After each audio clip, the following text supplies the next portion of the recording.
watching Alaska's news source.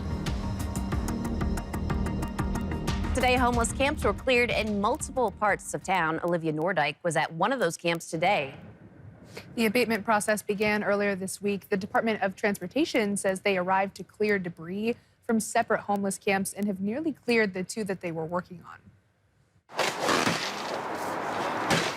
We're here today to help with clearing the homeless encampment that's been here in this area for a large portion of the summer. The Department of Transportation says they've been clearing camps located off of Tudor and have nearly completed clearing areas near the intersection of the new Seward Highway and 36th Street. The city has abated multiple homeless encampments in Anchorage, and the Department of Transportation is not always involved.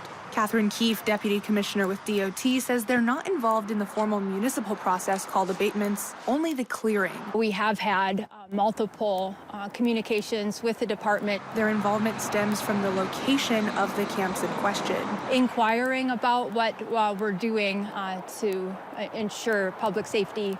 And part of this is, statewide, ensuring that our right-of-ways and our state lands don't have the debris like we see here. Keith says it's the possibility of danger to pedestrians which makes these camps an issue.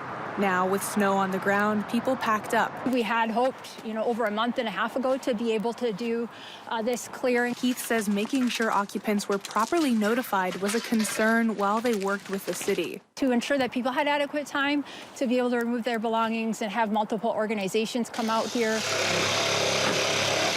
Improvised structures of plywood and pallets were deconstructed by crews, and DOT says their job has mostly been clearing away debris. We do have connexes available, so if there is individuals that haven't had time to clear out the belongings, we have a place where those can go and then be reclaimed within 30 days.